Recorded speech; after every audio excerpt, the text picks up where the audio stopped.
All right, Pop Culture Podcast, episode 67 begins now. Tom and I are joined this week by famed UFO researcher Preston Dennett. Preston, thank you for coming on. Hey, my pleasure. I appreciate it. I threw that famed in there, you know. Yeah, love that. Yeah, well, you're a pretty widely respected UFO researcher. You've got 175 books. How many books have you written on the subject now? Not 175. It's only 100. No, it's 29. I'm working my way up. You'll get there. You'll get there. I know you will. There's enough information on UFOs to fill probably 1,000 books. So you'll get there. But your latest book, what is your latest book? Symmetry? Yeah, it's called Symmetry, a true UFO adventure. I'm pretty excited about this one. It's doing really well. And I've interviewed a lot of people, but this particular book is pretty much all about one witness, which is different from a lot of my books, which are sort of collections of UFO stories, all true. But in this case, it's just one witness. She's a fully conscious contactee. Her experiences are not recalled through hypnosis. And, well, I have to say most of my books don't involve hypnotic regression. I think it works, but it's controversial, and I've sort of steered away from it. But yeah, Dolly Safran is a fully conscious contactee, and I can tell you that her case is the most extensive I've ever investigated, and really probably the most extensive I've read about. I mean, there's a few big cases out there, but hers is huge. Wow. We'll have a surprise later on. I don't want to give it away right now, but we'll have a surprise later on. Let's start from the beginning. How did you get involved in UFOs? It's kind of a niche science. How did you get started? Kicking and screaming. I was not happy about it. Really, I really wasn't. Thankfully, I was pretty young, 21 years old. It was 1986. I was a diehard skeptic, materialist, didn't believe in this nonsense. UFOs were not real. I mean, let's face it, the stars are too far away. People who think they saw UFOs are on drugs. They're liars. They are misperceiving. This was kind of what I, was thinking. And boy, was I wrong. And it was such a shock because I was watching the news with the family. I have 5 brothers and sisters, a pretty big family. And I think it was Tom Brokaw or Dan Rather. I know it was a famous newscaster. Comes on and starts talking about this pilot who had seen a UFO over Alaska. This was November 17. I'll never forget it. 1986. And it was a very brief news report, very tongue-in-cheek, very jokey and skeptical. But they did show the pilot, Captain Kenju Torochi.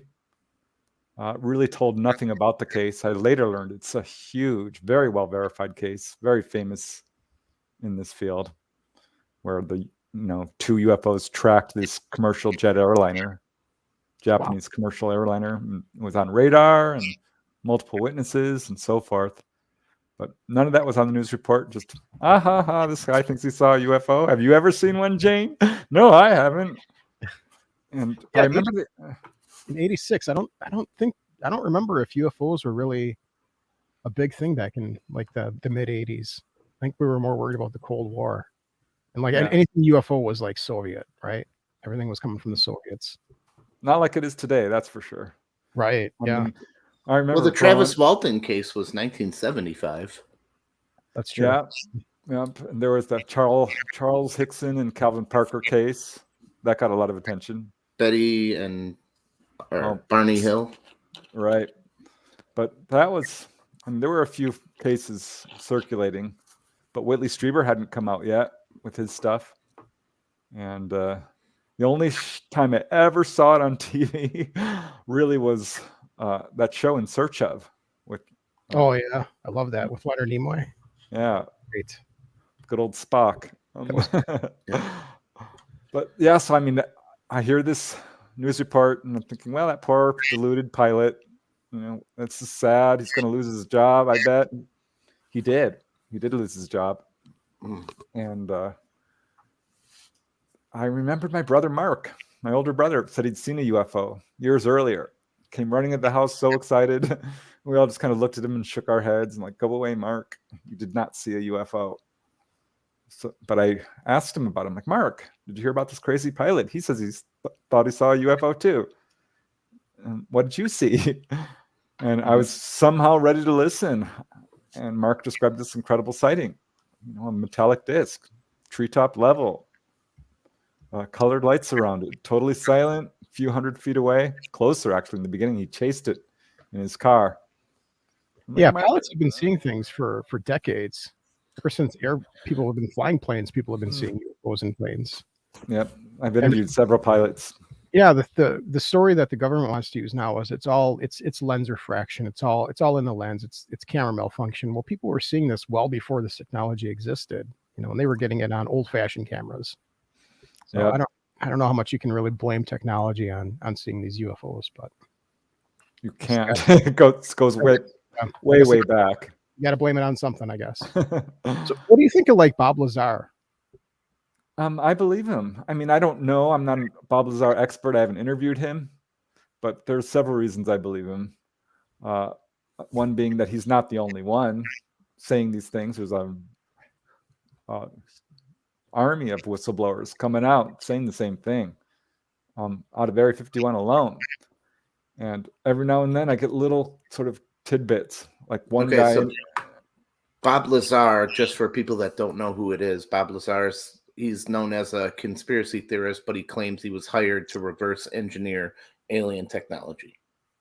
Yeah. Okay. Yep. Worked at Area 51, got a lot of controversy surrounding him. But I remember interviewing a guy in Utah who was taken on board a UFO, and he said, that darn thing, when I saw Bob Lazar's drawings, I knew he was telling the truth, because the craft I was taking on looked exactly what he had drawn. So that was, little clues like that lead me to think Bob Lazar is telling. I looked into his case. I think it's very compelling. Yeah, what would he have to gain for lying or making the story up? He doesn't have anything to gain and everything to lose, really. So I don't know. Yeah. Why didn't the government kill him if it was true, though? Don't they take out a lot of those people, those whistleblowers? Yeah, there's quite a big history of that, but I think at some point it starts to draw attention towards the subject.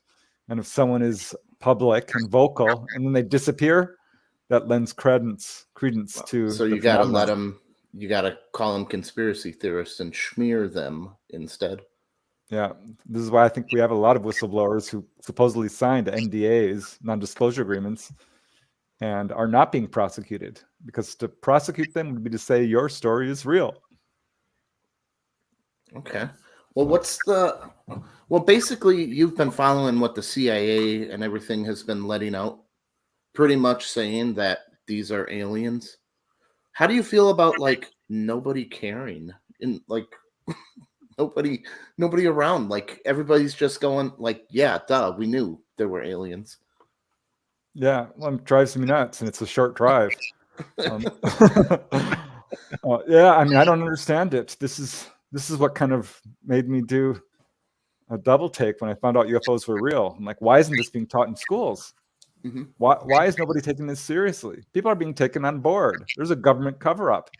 This is demonstrable. This is not speculation. You can prove it. There's documents released through the Freedom of Information Act. And yeah, it's really exciting right now to see some movement, I guess, from official circles, because when I started, there was nothing for decades. You couldn't get a word out of any government official anywhere. And now senators are talking, representatives, and the Pentagon actually said, we have materials from otherworldly vehicles. They backpedaled a little bit, but they said it. Mm-hmm. And yeah, the recent Pentagon report talking about 144 cases, they actually used the word extraterrestrial. I couldn't believe it. Yeah.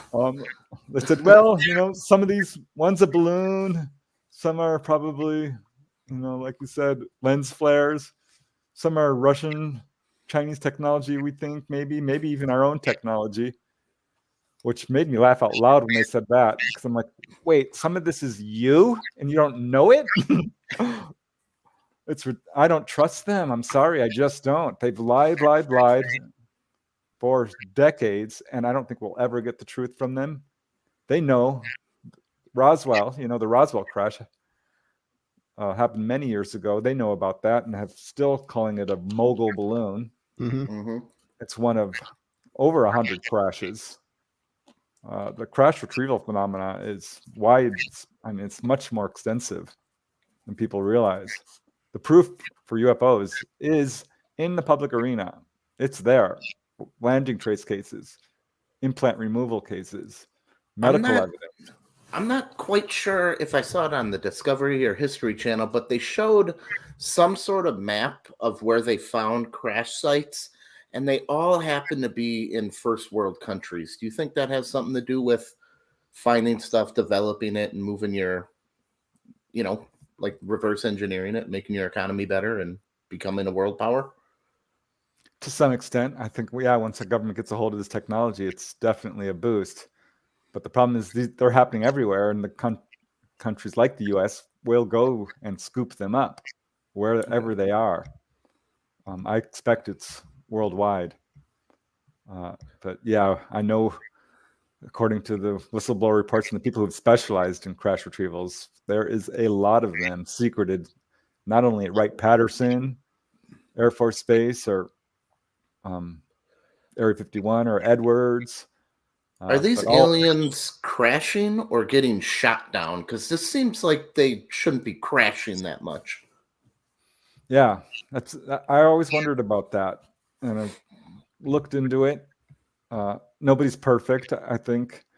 I think there's a couple of reasons. I'm not so sure they're being shot down as much as they are having actual accidents.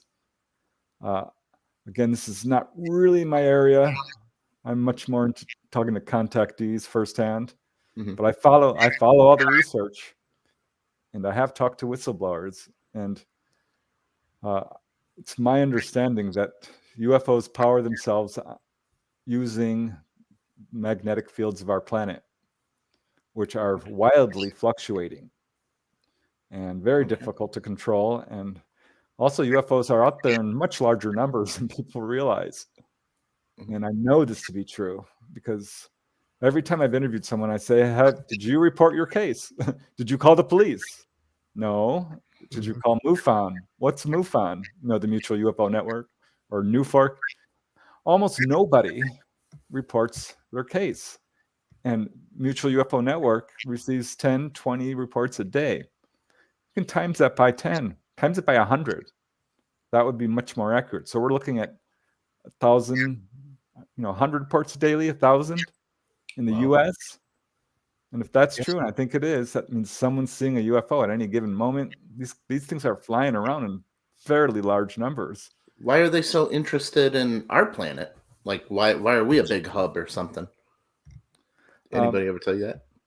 Yeah, I mean, to a certain extent, I can only speculate, but we sort of know that that's true because they do seem obsessed with, collecting plants, and digging soil, and collecting animals, and taking people on board. Obsessed with all things Earth, all things human. I'm not sure why, other than I suspect that this is standard behavior. These guys are very advanced, they're very scientific, they have the ability to travel between star systems. I would expect wherever there's life, they are there studying it. And this is the reports coming from contactees. So it's not pure speculation. But I feel like we're related to them to some extent. They've been intervening in a limited way, I think, for not only decades, but centuries, millennia. If you look at sacred writings or ancient scripts or what have you, indigenous oral traditions, the literature of ancient India or the hieroglyphs from Egypt, all of it talks about UFO activity. And indigenous cultures talk about how we are descended from the star people. A lot of them say this. And we have human-looking ETs out there, like Travis Walton reported, seeing basically human people. What does that say about our relationship to them? And did we even evolve on this planet? Are we like a colony of one type of alien, or are there many types coming? Many types. Many. I mean, if you look at the UFO literature, it's almost endless. It's a parade. I can't say in my own files, and I've interviewed many hundreds of people. It's a lot of grays, a lot of what we would call gray type ETs. But even those have a wide variation, from short little ones to much taller. But all different types. Tall whites, which are largely human looking, of course. Praying mantis, I get a lot of those.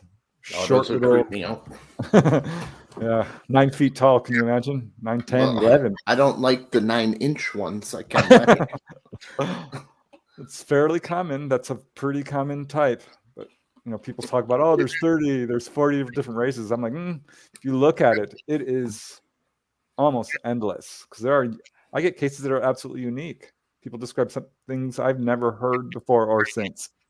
See, if a UFO came down and it was like a gray, I may go meet it. But if it was a praying mantis, we're at war. I'm shooting you. No, they're not. If they were here to hurt us, we would know it by now. I mean, let's face it, they have unbelievable technological ability. And I think if you look at it logically, anyone who has the technology to destroy themselves and hasn't done it are probably not going to destroy other races. I'm not going to say they're all our space brothers because it's a big universe, but there's no evidence that they're here to take us over. The first thing when people have contact, they see grays or what have you. First thing the ETs say is, don't be afraid. We won't hurt you. No harm will come to you. Over and over again, that is the thing they will tell you. And people are taken on board and they're physically examined, and it can be really scary for people. Very scary, very traumatizing, because we're fear-based. But they're not hurting people. They are examining them like doctors do. They're healing them. I wrote a book on this, The Healing Power of UFOs. I found 300 cases from pretty much every major researcher out there. John Mack, Bud Hopkins, David Jacobs, all of them have healing cases, and they're not talking about it. How do you win the healing lottery to get? I got a bum foot.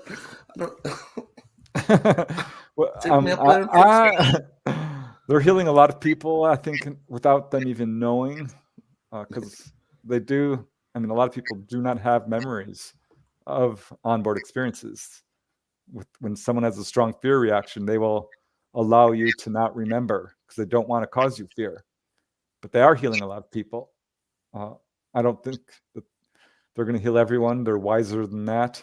That would cause even more problems. And it's really up to us to solve our own problems. I mean, they could come down and heal everybody, but give us the technology, we would certainly abuse it. That's been our pattern of behavior. So they know better. It's up to us to solve our own problems, but they'll help guide, they'll help teach. I looked into this actually, like, who's being healed? Why not me? What's going on? Do you think that aliens have helped us along as far as technology goes? Do you think they've helped us advance technologically? Yeah, to some extent. I'm not sure if it was entirely purposeful, because I think they're much more inclined to help people or humanity advance spiritually. But when these things crash and we scoop them up and we start dividing it up, they're not going to come down and take it back because it's already been captured and worked on and picked apart. But when these things do crash and they can scoop them up, they will. But I think part of the reason we have had huge advanced technology is because of this. Sort of, I don't know. I don't think that they gave us these ships, as some researchers have speculated. But I don't know. I hate to speculate in this field. I just want to stick to the facts because it's so easy to go down a rabbit hole. Oh, it is. Yeah, totally. What if they sink them like an old Navy ship? These are just the old ships that they're done with. Yeah, it could be. I don't know. I do know that people are being taken on board in large numbers. Because when I got involved in this driving record, I don't want to be abducted now. Crashing all over the place. Hey, they're safer than driving a car. Yep. Safer than flying, man. You're fine. Safer than elevators. Safer than skateboards. I would go on board. Absolutely, I would. Because I am absolutely. When I got involved in this field, I was horrified, scared like everyone else. I'm like, they're kidnapping people. Look, these are bug-eyed grays. They're doing experiments. And it took years of research before I was able to step back and look at it objectively and say, oh, this is what's happening when someone's taken on board. They're physically examined. They're healed. They're taken down to the engine room. They will tell you how the ship works. If you don't have a strong fear reaction, they will interact with you and give you all kinds of information. Over and over again, I've talked to people who've been put up in the control room and told, here's how we fly our craft. Would you like to try it? Like they did with me when I was 5 on the airplane. Exactly. I am being 100% serious. Yeah. I run into this over and over again. They will take you to the observation deck and the walls will become transparent. They're like, look, there's Earth. Look at the star field. Would you like to see the moon? I have 4 or 5 cases of people who were taken to Saturn. Wow. Right up to it. Yeah. Look at the rings.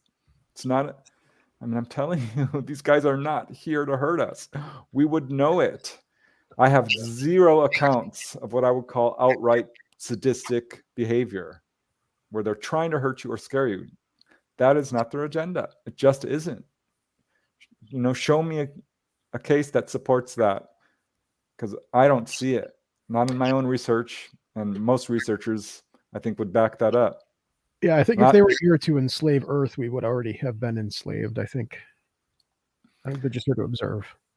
Yep, for the most part. They're tourists, they're scientists, they're botanists, they're pilots. They're doing their thing. And, maybe we're just a petting zoo to some species of aliens. I do know that they are. According to the contactees, they are somewhat discouraged at our slow spiritual growth. They do not understand our polluting our own planet. That is a major, major message. What are you doing with nuclear power? Do you not realize you are on the edge of destroying your entire planet? Why are you shooting each other? What is, one lady in Maine, they told her flat out, you need to stop people, tell them to stop putting out the greed and corruption, or you will destroy your planet like we did ours. So apparently they already learned that lesson. Well, if their planet was destroyed, how are they talking to us? Well, they survived. They escaped. Like Superman. That's what we'd have to do. We'd have to send people to Mars. Thank God for Elon. I'm not living on Mars. That planet has no magnetic field. You will fry. Yeah. I'm not going to be the first guy on Mars. Let them go build hotels and a casino.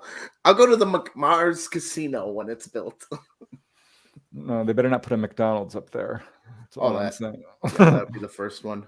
But no, you can't. You can't build on Mars. It has no magnetic field. Anyone? I don't know what they're thinking. There's got to be some sort of a hidden agenda there, because that cannot happen. Any scientist will tell you the gamma radiation from our sun will destroy any life. That's a dead planet. Mm-hmm. Michael Priest asks, are less people being abducted? Are reports increasing or decreasing over the decades? It's a very hard question to answer. According to some contactees, it is decreasing because our magnetic fields are so wildly fluctuating right now. They've pulled back. And it's hard for me to say, because often when I interview people, it's some years after the event. I do know people who've had very recent encounters. But the most recent is a couple years ago. I haven't gotten any ones that are like ongoing right this second. So I don't know. I think if you look at it over the long haul, say from the modern age of UFOs, 1947, it started out with largely sightings, and it escalated to landings and escalated to onboard encounters, and it just grew and grew. So there was definitely an escalation of contact. And I feel like at some point we are going to have open official contact with humanity at large. How much do you think it factors in about the older generation from the 40s and 50s just not sharing that kind of stuff? Yeah, I think that is a factor. And this is the reason I say that is because of how the UFOs are behaving. They're generally really evasive. I mean, you can't just go outside and like, there's a UFO flying by, right? Mm-hmm. But then you have, the Gulf Breeze UFO wave, the Hudson Valley UFO wave. There was a wave in France in 1954, I think it was. The Topanga Canyon wave, the Phoenix Lights, 1994. These are a type of behavior that UFO researchers call displays, where they're showing themselves on purpose, announcing their presence. It's clearly a publicity campaign. So I feel like that is sort of preparation. I wrote a book called Schoolyard UFO Encounters. You may have heard of a very famous case in Rua, Zimbabwe, at the Ariel Elementary School, where Yeah, I just saw that one on TV, where all the kids drew the pictures. Yeah, Yeah. I heard about that case, and I thought, there's a case in Australia just like that. Westall High School. UFOs landed next to the school. I thought, wait, the Crestview Elementary School in Opelika, Florida. Same thing. I thought, oh, Broadhaven in Wales. And I started going through my head. I'm like, this is a thing. They are showing themselves to kids. I found over 100 cases. That's why I wrote the book. And this is a perfect example of them showing themselves off to the younger generation in particular and convincing them of the reality of UFOs. I think that is the agenda. And it's worked. It's worked really well. Most young people, millennials and younger, accept this phenomena as absolutely valid. And I think once we reach that point where pretty much everyone knows this is going on, that's when we'll have open official contact. I'm guessing. I'm hoping. Yeah. What do you think the contact's going to be like? Like the actual true first contact? I am guessing based on the contactee accounts, because I've interviewed a lot of people, and a lot of them have this same sort of vision, dream, or information. We're told flat out that at some point, the UFOs are going to show up en masse in large numbers all over the planet. So I think that's how it's going to be. The skies will darken with UFOs. And they're going to be like, it's us, there'll be no chance of denial because it will be so brazen, so obvious that they're here. It is obvious. I mean, just look at the night sky. How many stars do there need to be? We could not possibly be the only life in this universe. That makes zero sense. No, I don't think. I think it's impossible that we're the only life. I don't see how that would be possible. Yeah, pretty much every major scientist agrees with that. They might say, "Oh, we're not being visited," but they will tell you, "Oh, yeah, there's got to be life out there." Yeah, absolutely. So, what do you think? What's it going to take for people to pay attention? Because lately, all these UFO sightings, the government releasing all these documents, nobody seems to really care. What's it going to take for people to take notice of aliens, like the general public? Yeah, it's not going to be a government documents. It's not going to be a film or a photo, even if it's an alien body. Yeah. To me, the end game really is getting that Roswell craft or any actual craft. I don't want to see a piece of metal. That's not going to do it. It's got to be the craft itself and the bodies in a museum for the public to examine. An alien has to do Jimmy Kimmel. Exactly. Go on to the Oprah show. Well, can't do Oprah anymore, but if they're going to go on the Ellen show, they better hurry up because she's on her last season. Yeah. But yeah, I mean, that could happen. I mean, I know we're being a little bit facetious, but there's no reason why that couldn't happen. Yeah, Michael said he paid attention. Do you think there's still anything at Area 51, or is that just a red herring they keep out there for people? Oh, no, there's stuff there. That don't try to climb the fence. They will shoot you. There's absolutely, that's an active base, but it's all over. I mean, our military is neck deep in this. If you start investigating Air Force bases and their connection to UFOs, it's shocking. There was a book by Lawrence Fawcett and Barry Greenwood called Clear Intent, republished as the UFO cover-up. And they listed Air Force base after Air Force base that has been hovered over. I did a study of Edwards Air Force Base. They've had like 50 or 100 encounters. These Air Force bases are repeatedly visited. This Air Force pilot came on 60 Minutes just recently as part of this whole disclosure process. And he said, we're seeing these things daily. So what we're hearing from the military sources is tiny, tiny fraction. It's the tip of the iceberg of what's actually going on. Our military is so deeply involved in this. I think that's why they cannot cover this up anymore. It's doomed to failure. You cannot cover up a dam with 1,000 little leaks. It's collapsing. There's going to be a flood of truth sweep across humanity because you cannot cover this up anymore. You can't hide this sky. It's impossible to cover this up. Yeah. Now I know in like Star Trek, I know Gene Roddenberry was in a lot of this stuff, but in that universe, they have what's called the Prime Directive. Are these aliens kind of waiting for us to hit a precipice of something before they show themselves? Or like, what are they waiting on? I think there are several things. And I say this directly from the contactees because this is what they've been told. And like in my latest book, Symmetry, Dolly, she's a fully conscious contactee. She remembers everything. A lot of them have missing time and memory problems, but they will tell you that the ETs are waiting on us to evolve to the point where we're not killing each other.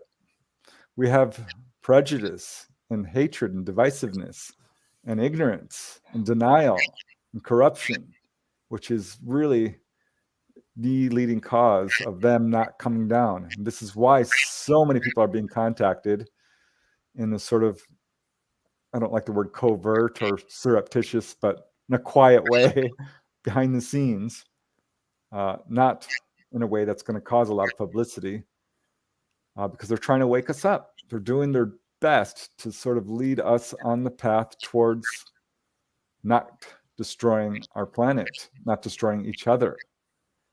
And this goes back to who's being contacted and why. So I'm looking at it like, well, shoot, my files are evenly divided between men and women, so it's not related on sex. It's certainly not religion or political affiliation. People talk about blood type. I'm like, no, it's not only Rh negative, which was a big thing for a while. There is a high incidence of that. I did find a couple of patterns, though. One is that if your family has a history of contact, you're much more likely to be taken on board. Another is if you display psychic abilities, they seem to be very attracted to that. But another pattern that shocked me was your job, your profession, your vocation. Because I started getting a lot of social workers. And I'm like, this is like the third, fourth, fifth in a row. And I started asking very pointedly, what's your job? What do you do? And I got a lot of teachers, doctors, environmentalists, social workers, animal rights activists, human rights activists, inventors, police officers, musicians, artists, nurses, people who are doing good work for humanity in some capacity. That definitely is a pattern. So I think they're helping those who, this is exactly what they told a couple who were taken, they were not abducted. They don't like that word. They said they were invited on board. This is in Sedona. And there was largely human-looking ETs who healed the husband of carpal tunnel syndrome and problems with his knee. And they said, "Why are you doing this? Why are you helping some people? Why don't you just come down and fix everything?" And they said, "Well, we're helping those who help others. And we can't just come down and solve your problems. It's up to you." So I'm not speculating when I say this. This is what people are actually being told. This is what Dolly is told. So yeah, she's my favorite witness, I think, that I've ever interviewed. Yeah, speaking of Dolly, she's got a fascinating story to tell. She's the subject of your new book. She's been waiting. Why don't we bring her on? Hello, Dolly. Oh, Dolly's muted. You're on mute.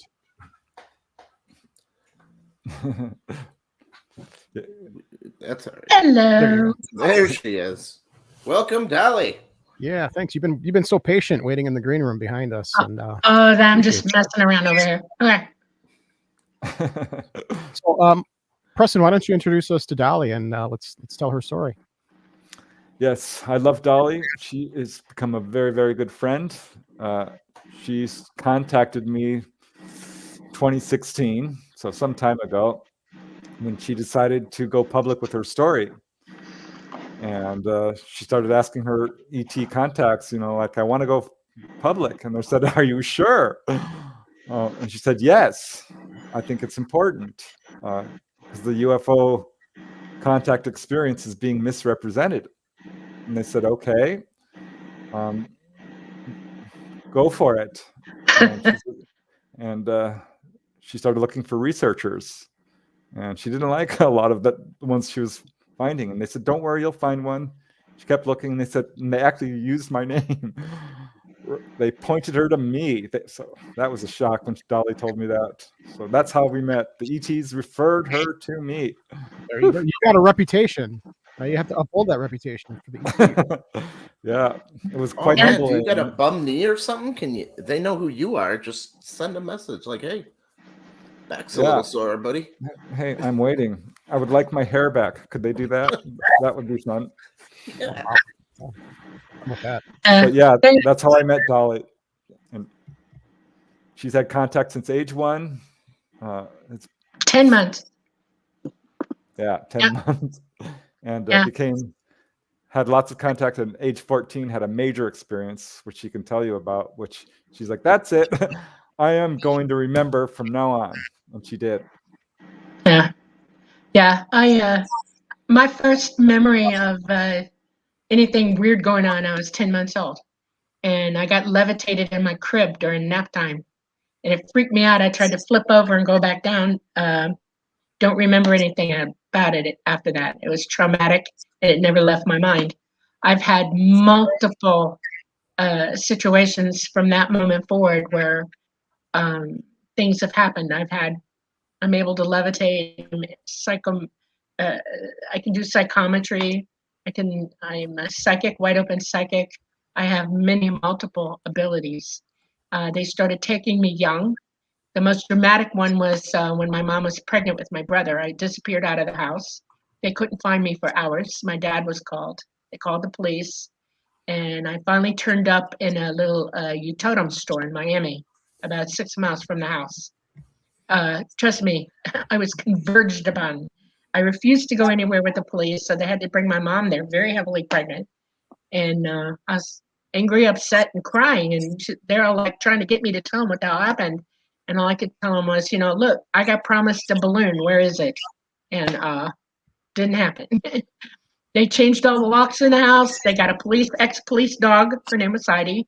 And apparently ET didn't care. They took the damn dog with me.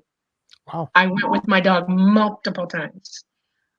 This is like a dream world for me. My mom was real upset about it.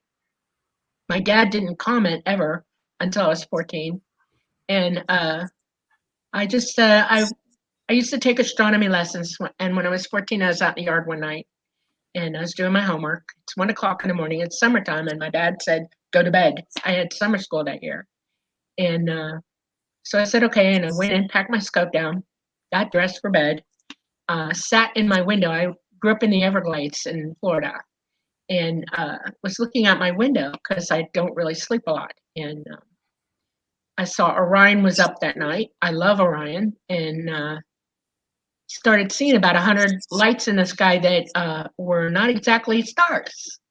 And I was like, Now, imagine somebody who's had all these experiences their whole life. It's dreamlike, not connected, but you're either insane or you're going to prove it. I mean, I was determined at this point in my life. It was like now or never. I did not want to think I was crazy, but if I was, I needed help. Okay. And I saw those lights and I went, this is it. This is my moment. I was watching them come down from outer space. They changed colors. They came down. 2 pair of them came over our area. 2 went toward Kendall Mall off of Kendall Road. And the other 2 came down over our house. One went dead west from us and the other one was over us. We had trees outside in the back of our house and they were like, there was a major wind out there, but no wind, okay? I saw that the craft was metallic and I started memorizing it. It's like, if you want to remember something, you have to really put yourself into it. And that's what I did. And I started at the bottom of the craft and I worked my way up. And when I got to the ports, I saw 2 beings and them staring dead at me. I mean, look me in the eye. And I freaked out. I was like, not ready for that. And I turned, I was going to go under my bed, dive. And I froze. The room exploded in blue white light. And that's the last thing I remember. I woke up on the floor hours later, pissed off, angry that it happened to me again. Okay. No proof, no nothing. I could hear my mom in the kitchen cooking breakfast, and I got a shower, got cleaned up because I didn't have my clothes on at that moment. They were somebody else's, and I was freaking out. I felt ew. Okay. Made it to the kitchen. Mom said make coffee. She's listening to the radio, cooking breakfast, and I'm trying to talk to her about it. This is a woman who never wants to talk about this stuff. Never. Okay. And I said, did you guys hear anything last night? Did you see lights? Did you see trees moving around, wind, anything? And she turned around and stuck her finger in my face and went, nope, which meant shut up. Okay. I sat down. I drank my first cup of coffee because I was a wreck, an emotional wreck. I was sitting there thinking, how in the name of God am I going to come to this? The radio was on, Paul Harvey was on, and it went to the news. And the very first thing out of the announcer's mouth was 2 Dadeland police officers saw UFOs last night. They described it perfectly, what I saw. And the saucer buzz bombed them twice. Wow. Wow. I became hysterical. I started jumping up and down in the seat. I was like, yes! Okay. And my mother turned on me again and said, get out of the kitchen now. I was like, damn it. As I came out of the kitchen, my dad was rounding in the doorway to come in for breakfast. And he stopped me and he said, go meditate, go relax, calm down. I'll talk to you later. And I was like, I thought that was a really good idea. I thought, okay, if I'm going to recapture this memory, I need to calm down. I was freaking out. So I went in the only private room in our house, which was the bathroom. I shut the door, turned the light out, locked the door. I sat there and I immediately went to replay the whole experience, what I remembered of it.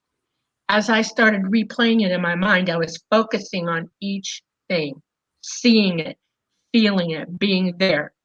And all of a sudden, my brain exploded and I started to remember the whole thing. It was coming in purses. I had to go to school that day and I heard the warning shot from my mom, get out, go to school. So I went to school. My best friend, who I lived near, known my whole life, grabbed me, drugged me in the bathroom and said, guess what I saw last night? I said, okay, go ahead. Tell me what you saw. She saw the same UFOs. She was out on a date. She was being chaperoned by her cousin. And it was late at night. They were trying to come home. They were far away. Miami's that way. It's way far away from the Glades, everything. And she said, and told me about it. And she's like, I can't wait to tell everybody, blah, blah, blah, blah, blah. And I said, no, shut up. We got to keep this quiet, okay? I was terrified at that moment. I thought, I'm in so much trouble now, okay? Because in my mind, this was so significant, and I was starting to remember everything, and it was like the import of it was so tremendous. I was nervous wreck, and I was like, no, shut up. And she did. She was my best friend, and she swore to me she wouldn't talk about it. By that night, and then I left school that day. I had a major headache. This immediately gave me a migraine headache like you wouldn't believe. When I was at school, I went to a progressive high school. It was a college preparatory school. We had really cool teachers. And one of my teachers was a psychiatrist, psychologist type guy. And he had a biofeedback machine in there. And he said, let's try it on you. Let's see if you can't get rid of your headache. I was like, okay, cool. Let's try, you know. He put me on that sucker and I started, it was like electrodes in my head and a train. And you could run the train if you went into alpha, okay? Alpha, you know, brainwaves. I did it instantly. The train started running and I exploded again in memories. I was like getting sick to my stomach. I was going to puke. And I said, I got to go. And I left school. I didn't tell the office I was leaving. I walked out the door and walked home. There's a metro bus, so it got me a long way. I lived almost 60 miles away from school. It was a long day. By the time I got home, I was ready to puke. I couldn't eat. I was more than upset because I remembered everything. I was connecting all the dots. The next day, my dad had off, and he said, I'm going to take you to somebody. He's trying to get me to talk.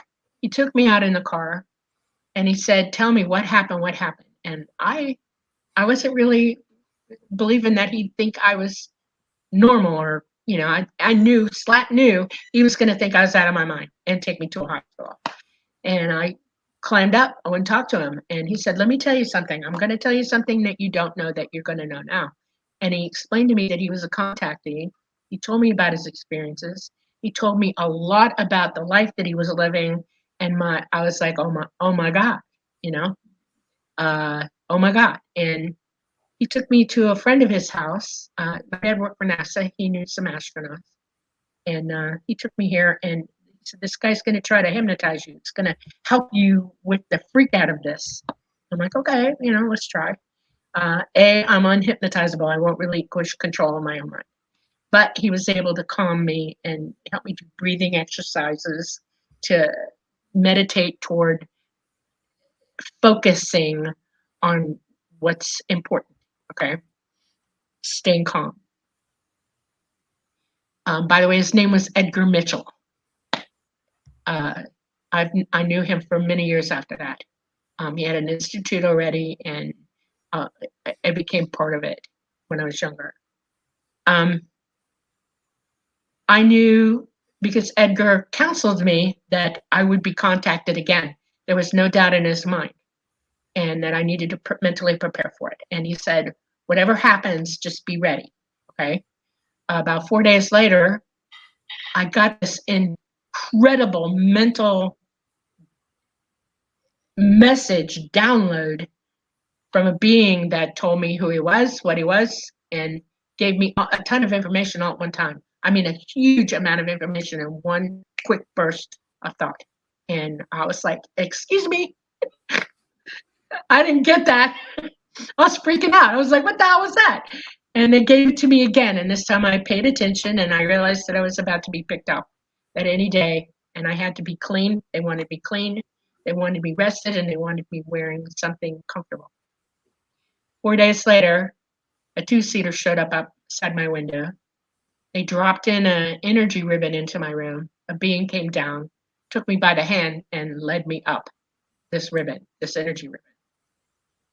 The craft had an open door on the side of it, and he shoved me in, okay? I didn't know how to grab the edge of it. I didn't know I could. I didn't know what the hell was behind that door. And when I went in, after being shoved in, I hit the deck, okay? It was on the floor of the craft. Mama, my liaison that I know very well, she's been with me my whole life, was sitting there. I remembered her.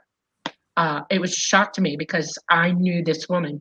I saw her first time when I was 5 years old, and it shocked me that she was sitting there.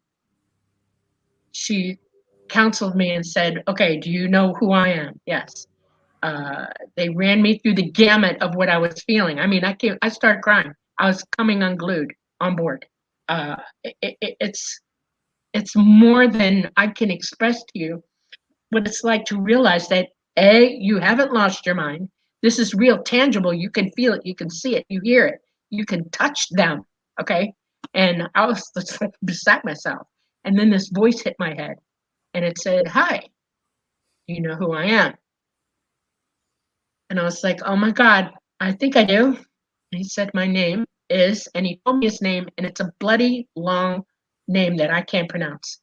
And I'm thinking a little short ribbon of it I caught. And I said, "Can I tell you this?" And he said, "Yeah, that was my nickname." And I call him Talara. His name is way longer than that. He said, "I am that which indwells this craft. I am the entity that runs this craft." And he began to explain to me what I already knew so well, but they were bringing me back to it. And they took me all over the ship. Mama showed me everything. She showed me my quarters on this craft where I slept. I had a bed in a room that was mine. I had a little sink, and they have a place for you to potty. It's like we have composting toilets here. That's basically what they run on the craft. They have composting toilets. They eject the contents, but it's very sanitary, and I had to learn how to use it. I had a few of my belongings there, which shocked the hell out of me. And I just sat in there for a while with her. And she just helped me bring me into what was happening. I will say that mama that Dolly's describing is a tall, gray ET. Correct. Yeah. She's about 6 feet tall. I think she's absolutely beautiful. And she has a thing for wearing gingham dresses. She makes them herself. With pockets. They took me all over the ship. They brought me up to what I call the helm. It is not the helm to them. It is they believe it to be the place of movement. Okay, that's how they describe it in their own rhetoric. They sat me in the chair, and they said, "We're going to go for a ride, but I want you to feel what this is like first." And they let me sit there for a few minutes, and they told me what it was and why. And then they moved me over, and another gray got in the seat. And I saw the gray initialize the craft, the engines. And I saw an amazing object appear and get bigger and bigger and bigger. It's an interdimensional, conscious, electromagnetic space where Talata, the ship, as an entity, he goes into that to psychically join with the pilot. And the pilot goes into this as well, psychically, and they mesh. And they took me for a ride. They brought me back, and they gave me about 2 weeks to process all of this. I needed to process it. And they told me they were coming back for me, and I had some decisions to make, big ones. I'm like, okay. Now I'm remembering that I've had a lifetime of learning from these people. I've been on their home planet. I've gone to school with them. When I was a young person at school, I used to drive my teachers insane because I already knew everything. And I made all of my teachers crazy. When I was in elementary school, they finally just said, "Go to the library, leave us alone." Okay. Principal was okay with it. I drove them nuts. Every test I took, I passed. I made straight A's. I read all the books in the library by the time I made it out of 6th grade. That was my life going through school. I already had all this schooling. I was advanced, very advanced. It came back for me again. I was ready to go again. And this time they sat me down and they said, "We're going to let you fly. We're going to teach you what to do. Want you to experience this." And they ran me through a tutorial. I was sitting in there for a long time because this is a lot going on with this thing.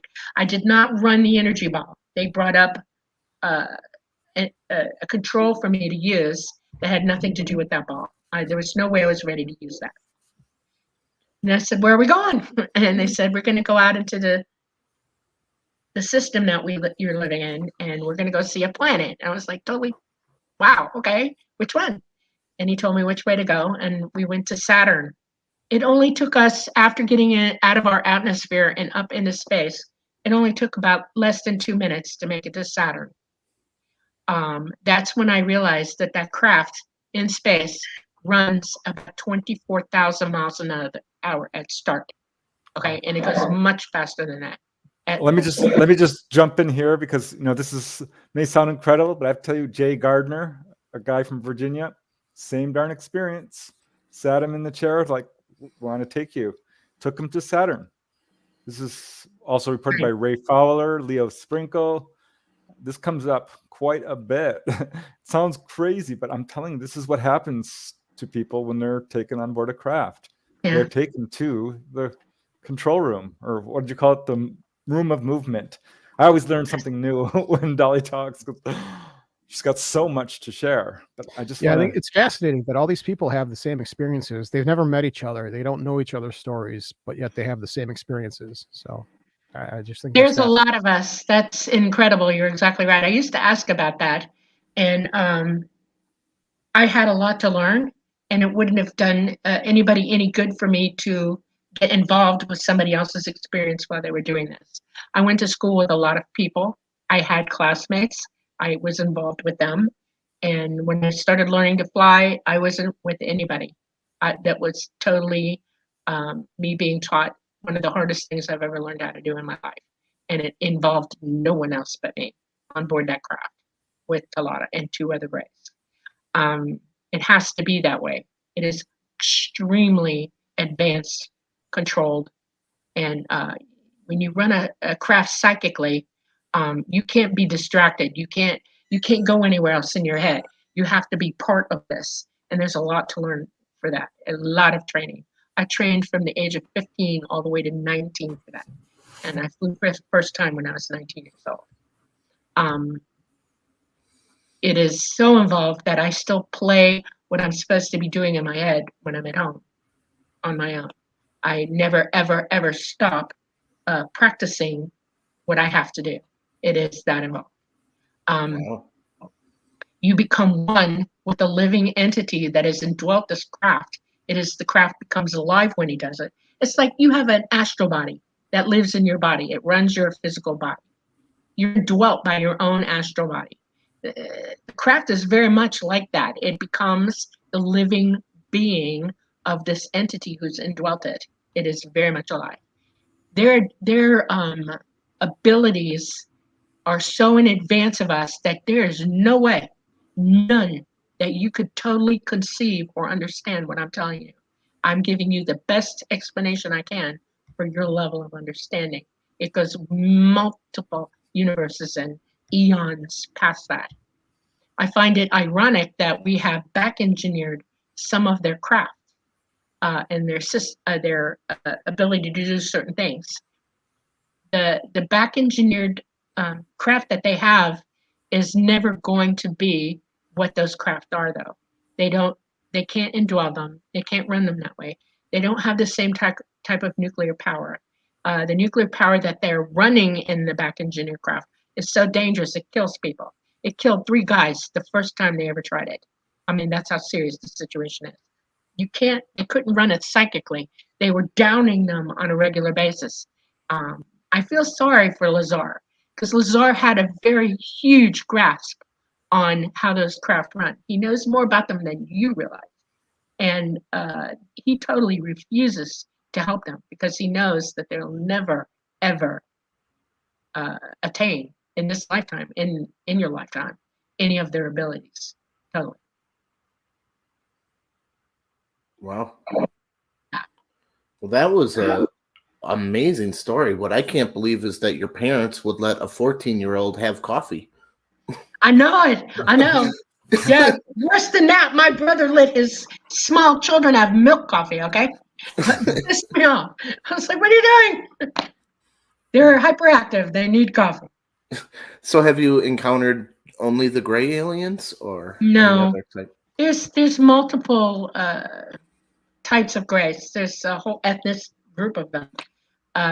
There's the AI grays, which are AI. They're artificial intelligence that's biological. And they do most of the work for all of ETs because they can handle the gamma radiation that's in space. One of the things that you should know about space is that it's dangerous. It's full of gamma radiation. It can fry you. It can alter your DNA. It can take you out. So they don't spend a lot of time doing a lot of physical work out in space because it's dangerous. They prefer to be in orbit of a planet that has a magnetosphere because they're protected when they're here. One of the reasons that you don't see ET so much is because our magnetosphere is down. It's totally messed up right now. Our poles are excursioning and have been for the last 80 years, and it's a huge mess right now. I mean, a huge mess. It's affecting the planet. It's affecting us. Okay, we're having problems because of it. Tons of gamma radiation is coming in on everybody here. If you want to know why people are contacted by ET, they're watched. Your physicality is watched by them. They are our progenitors. They care about us, and they're worried that we're going to take some terrible hits from the situation that we're in right now. And yes, you're monitored, you're maintained. They can't fix everybody, but they do their darndest to make sure that we all stay intact until they can do something to help us. Yeah, this is one of the reasons they do take genetic material from people. The human race is not going to go extinct, no matter what happens. They are not only taking people and plants, but animals as well. And Dolly talks about this. And there's a big section in the book about how she's been on board these huge mother ships, which have animal husbandry centers filled not only with Earth animals, but others, ET animals, all kinds of stuff. Yeah. Oh, wow. All living beings are important to them. All living beings, all living types. We all have DNA. We're related to them. They have DNA. It's all very similar. It's compatible. We're breedable between each other. All animals on this planet have DNA. We are associated and related to them as well. Our genome is that we live in symbiosis with these animals, and it's very important, the relationship that we have with one another. If you're into conservation or ecology, you would know this, okay? What we're doing to our planet is heinous to them, by the way. They find it putrid and pathetic that we would harm ourselves as well as them at the same time. Because, once an animal is extinct, it tears us down bad. It can alter us forever. And it has, it's begun to. They are responsible for keeping as many of us and the animals going. They take animals from this planet all the time. They bring them back and forth. A lot of the animals that are on this planet do not originate from here. They brought them in this time around. I call them the gardeners of the universe, You said this time around. What does that mean? Do you know why Mars is the way it is? Okay. Mars is the way it is because it was in the sweet seat around our sun, and it had an atmosphere. It had ground and dirt and water and everything. Rogue planets started coming into our system. They knew about it and they got everybody off. They took them out because they knew crap was about to start. Earth was also in ultra orbit with Mars. It was they were opposite each other. Earth was a little bit further out. Earth had less gravity than we do now. Okay, there were reptiles and all kinds of cool things on this planet, and it was cool. Okay, that's how it was developing. This rogue planet came in and slammed into our system and totally destroyed one planet that we had that nobody knows anything about. It took Mars out. It totally blew its entire outside off. I mean, it just went, okay? Threw it out, farther out from us. It's the next planet down from us now because of that. It ate its moons.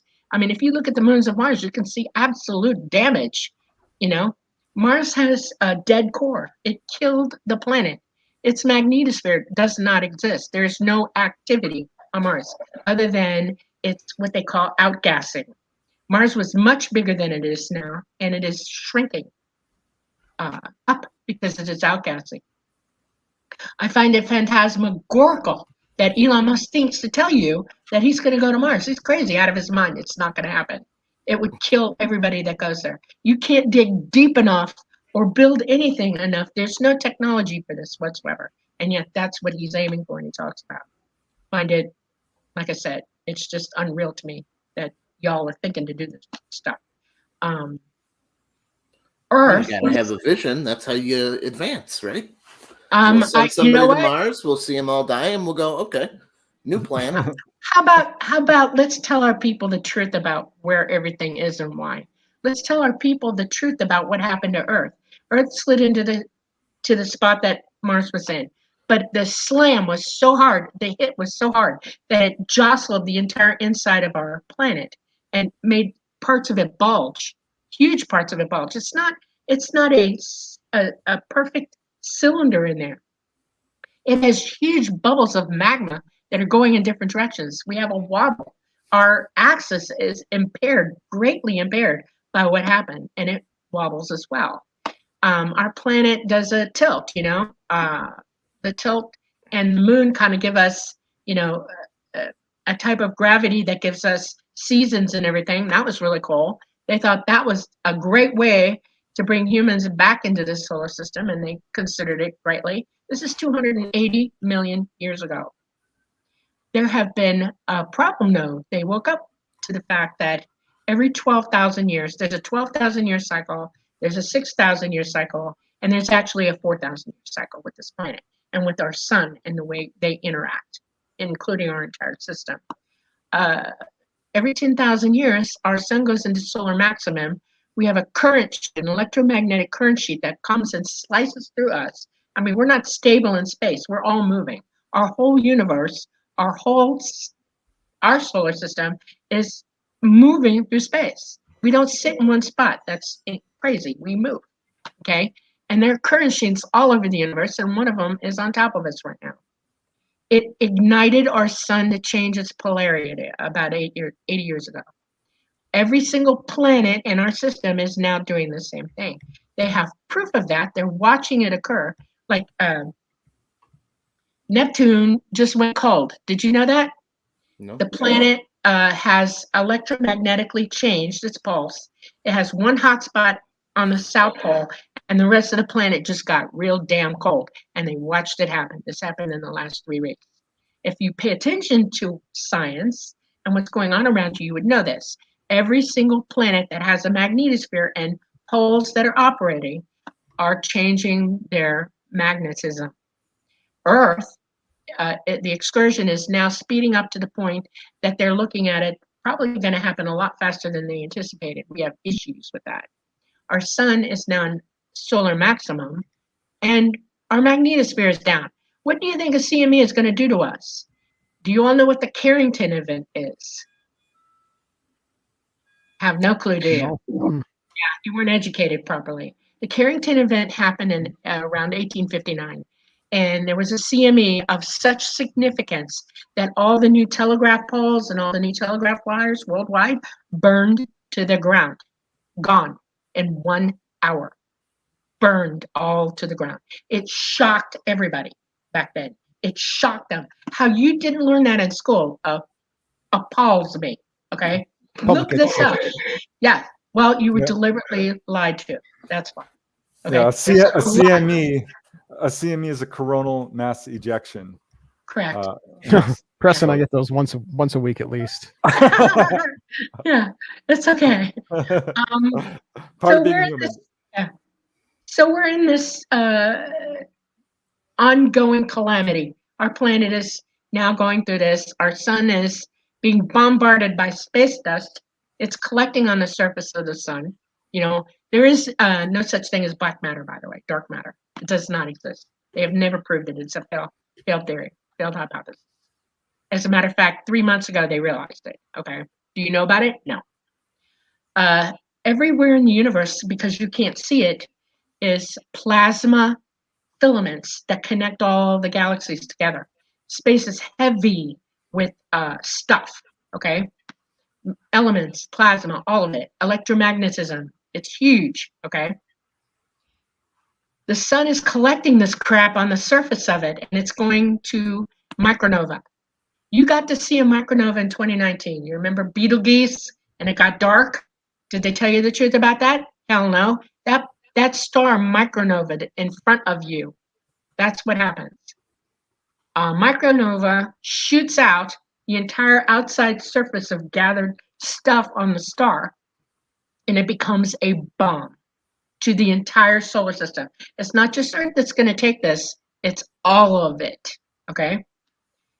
But this won't happen for a few years. We got to deal with the CME first. It's going to send us back. We're going to end up with a X-class coronal mass ejection that's going to put this planet straight into the Stone Age, 10 miles deep.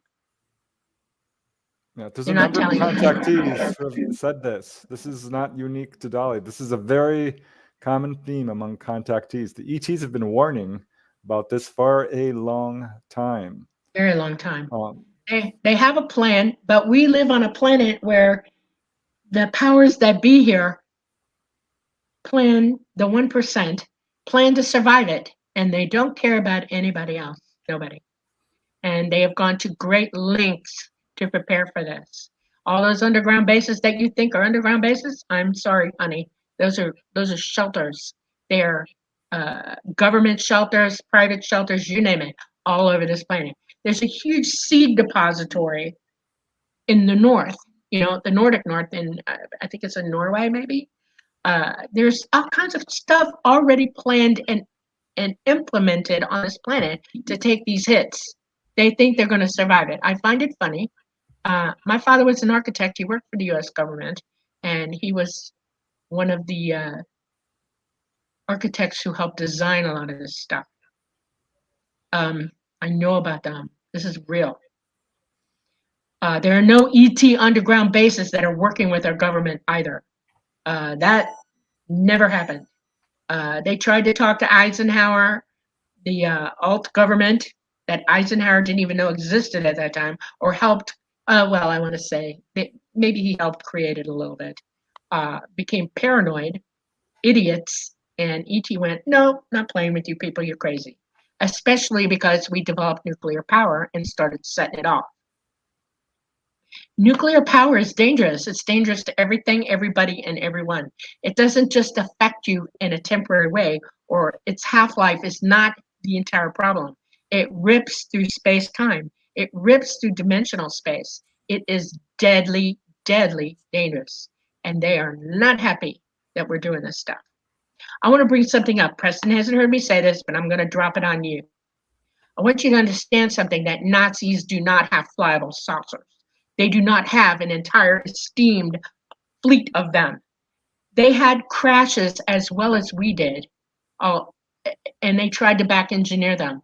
All they ended up with was a dummy bell and the rudiments of magnetism. They had Einstein and a few other people who were trying to develop nuclear power for the reason that they knew it was going to take nuclear power to run the damn things. But their technology at that time was so rudimentary that it was never going to happen. So guess what our paranoid, stupid governments did? They built bombs. Bombs. And then they developed the way to use nuclear power around our country, which we found out that's serious stuff. Okay, look at Chernobyl. It's crazy. There are other examples of it. ETs tried to make their presence known to us by shutting those puppies down, showing us that they disagree with it, showing them to stop now. Yeah, okay? There was a very famous incident in 1967 at Malmstrom Air Force Base where they shut down 20 intercontinental nuclear-tipped ballistic missiles. I talked to one of the people who were there, one of the first-hand eyewitnesses. They shut them down. They could have destroyed them. They could have taken them away. They didn't do any of that. It was a clear, forward message saying, what are you doing?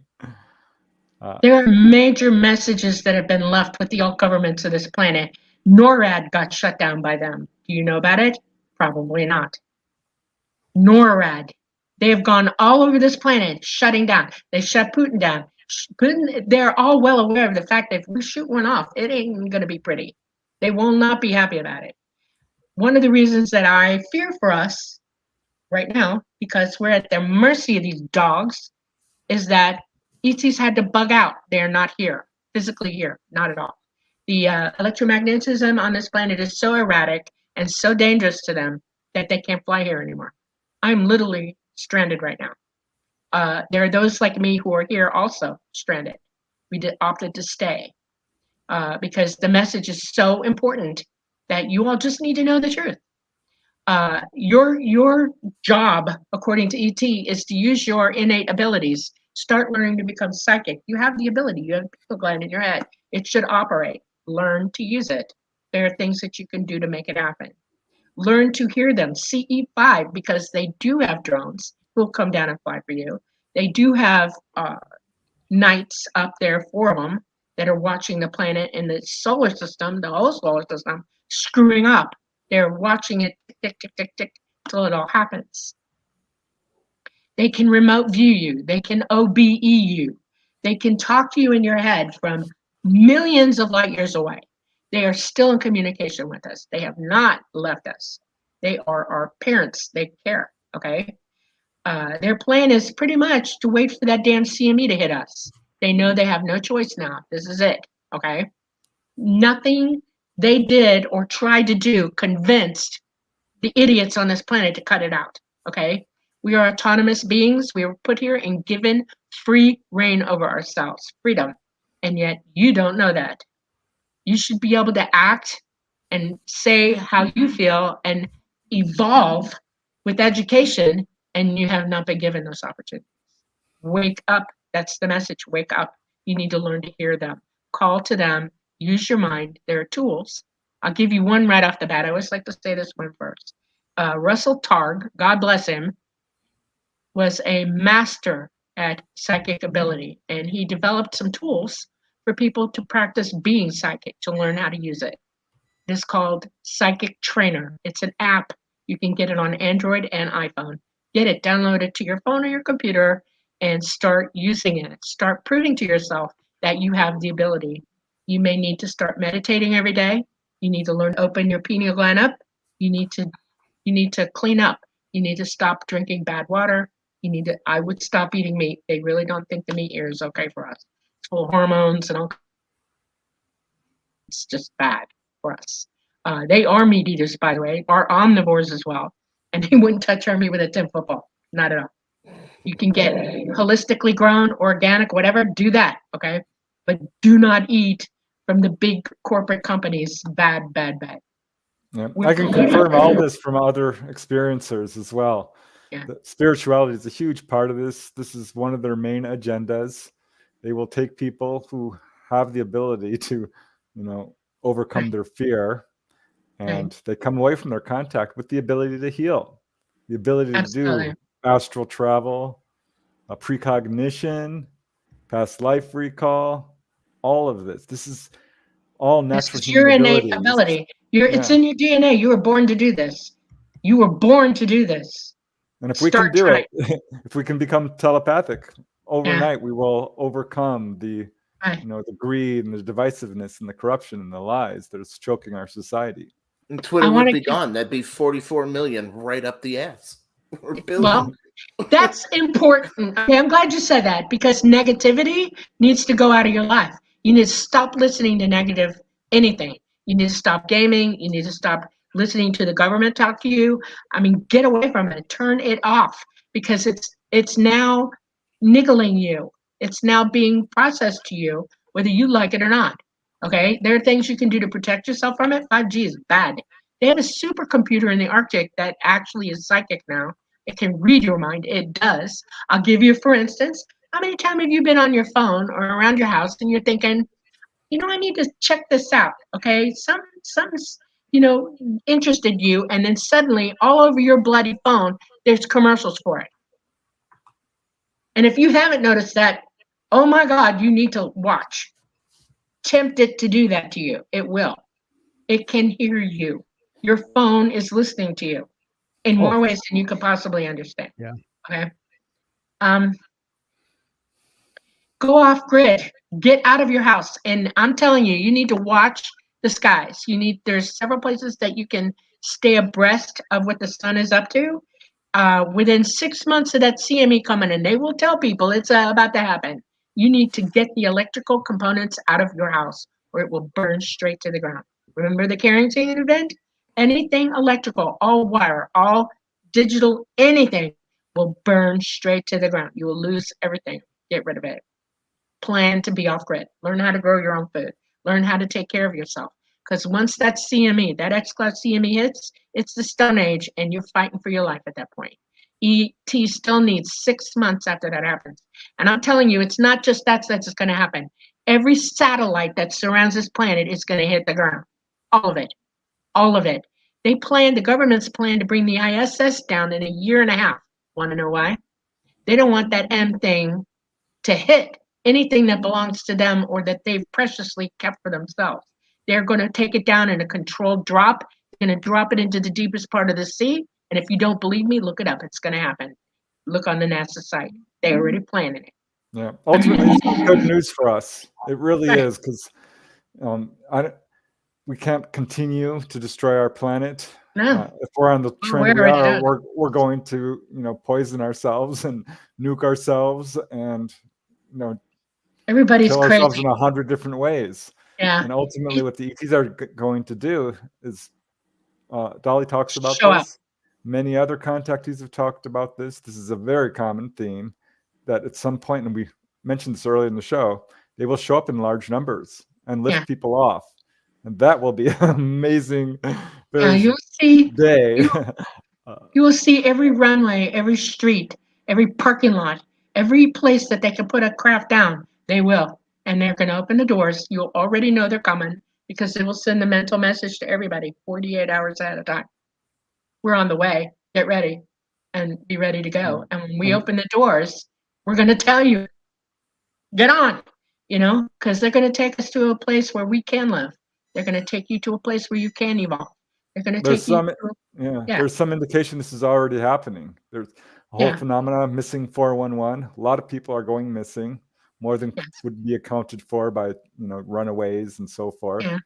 And I've got firsthand cases of people who have apparently gone to live with the ETs. I know how this must sound to a skeptic, but I think if you just step back, look at the evidence objectively, look at the science for what Dolly is saying, you will see that I'm going to give you a website. Go to Suspicious Observers on YouTube. This guy's a physicist, and he's telling the truth. And he's got it all mapped out. He's got all the videos that explain it top to bottom. Watch, okay? Please get his books, read his books. And Observers is spelt with a 0. Yes. Yeah, you know who I'm talking about. Okay. Watch it. I also want to say something else to you. I can talk all day long, and you don't have to believe a damn thing I say. I don't want you to. What I want you to do is wake up, and each of you, each person, figure this out for yourself. You can't know the truth if you don't divine it for yourself. And that means educate yourself. Learn to use your abilities. Once you open the psychic window in your head, you will know when somebody's lying to you. You will hear the bloody truth. Okay? You will know. That helps educate you very, very fast. You can also download from the universe. The universe is very chatty. It's constantly conscious, and it talks all the time. You have to remember where Dolly's coming from here. She's spent hours, days, weeks, months with the ETs. A long time. Talked to a lot of people. Everything she's saying, I've pretty much all of it, not all of it, but close to it, I've heard from other people, largely piecemeal, here and there. Talking to Dolly with a continuous narrative of basically living with the ETs. She's been able to connect the dots and fill in the missing pieces. Yes. Or what I think the whole contact experience is. Yeah. I've had an incredible lifetime of this. I am 64 years old this next month. Okay. That's a long time to be in this. Long time. You don't look a day over 35. Well, gee, thank you. I appreciate it. I feel older, trust me. I'm very spry. That's true. Okay.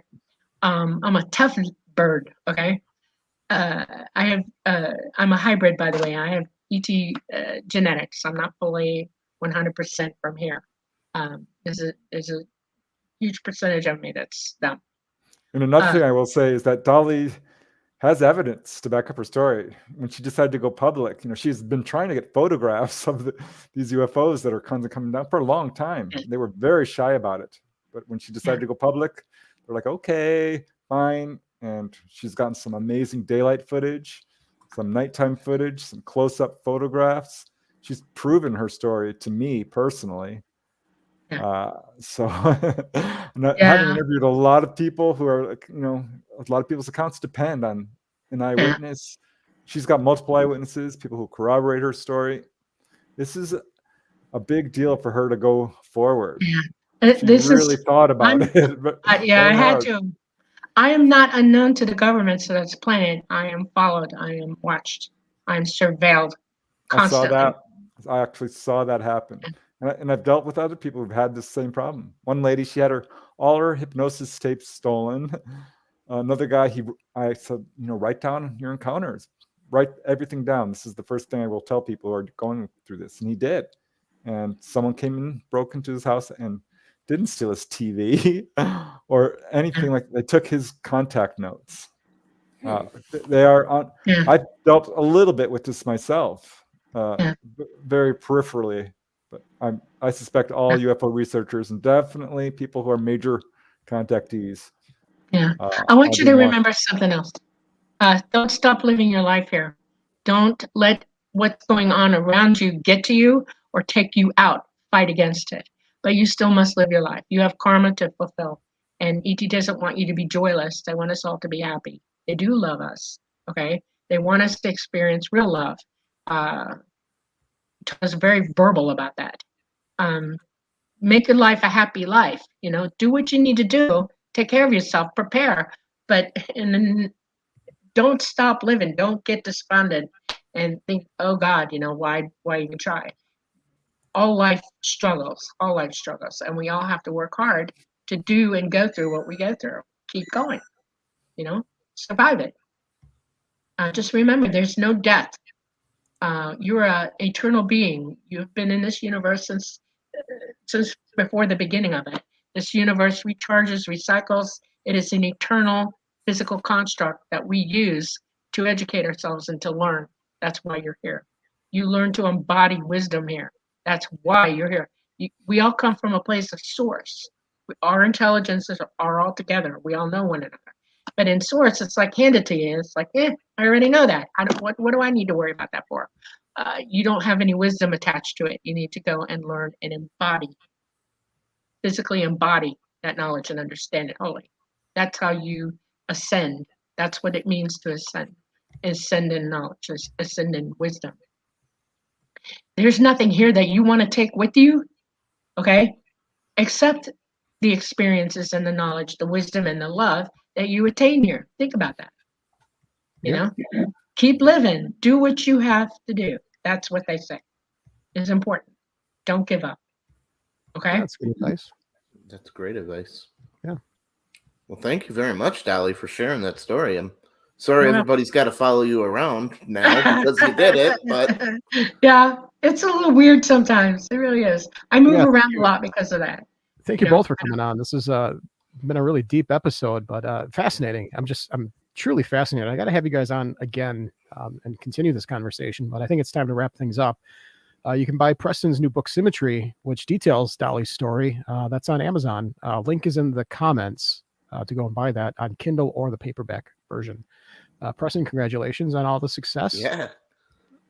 Thank you. Yeah, they told me true when they sent me to him. He's awesome. He's the man. Really love Preston. Yeah, I hope maybe we can get both of you guys on the radio program one of these days. I don't know if Dolly's a morning person. We'll yes, do that. If not, I'm an all-time person. I don't really sleep, so it's good. I'm good. We'll try to get that scheduled. But yeah, thanks, guys. Really appreciate it. Next week, if you want to join us, Emily Hall will be on the show. The tarot reader, Emily Hall, she'll be doing some live tarot readings. So be sure to join us for episode 68.